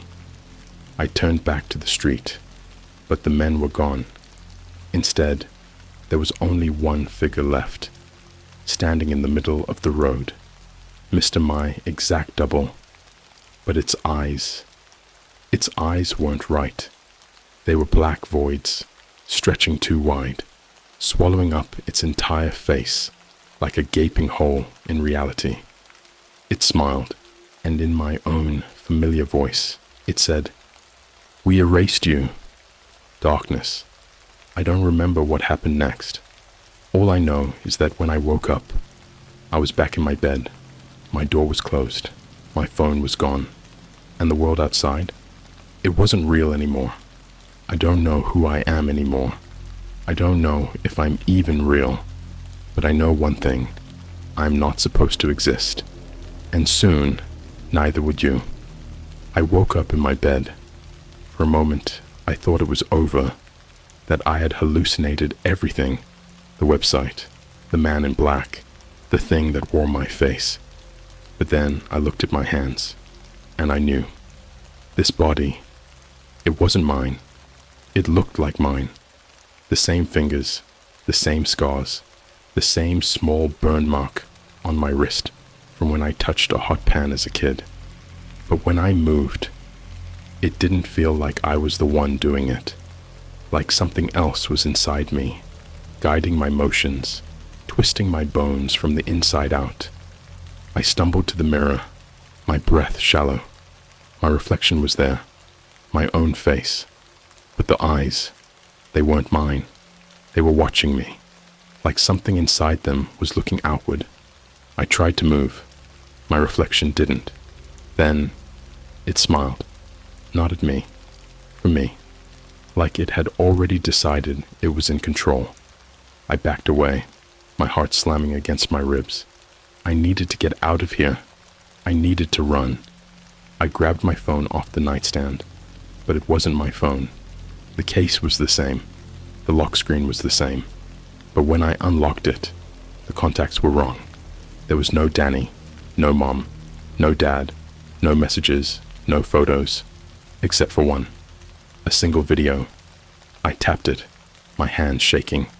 The screen flickered, then came into focus. It was me, sitting on my bed. But the me in the video, I was smiling. I wasn't scared. I wasn't panicked. I was just sitting there, looking straight into the camera. Then, in my own voice, I said, "It's okay. You don't need to run anymore." The video ended. I dropped the phone. My whole body was burning with wrongness. Something had replaced me. Something had taken my place. I needed to get out of this house. The second I stepped into the hallway, I knew something was off. The air felt too thick, like I was moving through water. The lights overhead flickered, humming unnaturally loud. And then I heard it, from downstairs. A voice. Not just any voice. My mother's voice. But my mom wasn't supposed to be home. She had been out of town. "Sweetie?" The voice floated up from the kitchen, soft, warm. "Are you awake?" I swallowed hard. My feet were frozen to the floor. She sounded normal, but something about it was wrong, like a recording being played at slightly the wrong speed. "Come down and have breakfast, honey." Silence. Then, something moved at the bottom of the stairs. Not walking, sliding. A shape. Tall. Too tall. My stomach twisted. That wasn't my mother. I took a step backward. The thing at the bottom of the stairs moved forward. Slowly. Deliberately. Then, in her voice, "Don't run." I ran. I bolted back into my room, slammed the door, locked it, shoved my desk in front of it. My hands were shaking so bad I could barely breathe. From the hallway, knocking, software rhythmic. Then, my father's voice. "Son? Number? No. He wasn't here. He wasn't supposed to be here. We just want to see you." I covered my ears. This wasn't real. None of this was real. The knocking stopped. Silence. Then, from the closet, breathing, my chest seized. I turned, slowly, toward the closet door. It was open, not all the way, just a crack. And through that crack, an eye was watching me. Not a human eye. It was black, hollow, stretching too wide in the darkness. And then, the door began to open. I didn't wait. I grabbed the heaviest thing I could find, a lamp, and I swung. The second it hit the closet door, the entire room collapsed. I don't mean the house fell apart. I mean the world itself collapsed. Like someone had pulled the plug on reality. The walls peeled away. The ceiling cracked open like glass. The floor vanished beneath me. I fell into the void. I don't know how long I was gone.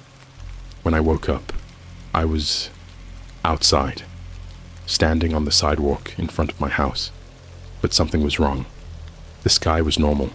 The street was full of cars, people, life.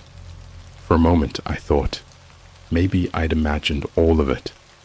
Then I looked up, through the window of my bedroom, and I saw him, Mr. standing there, smiling, watching, like he had been waiting for me to wake up.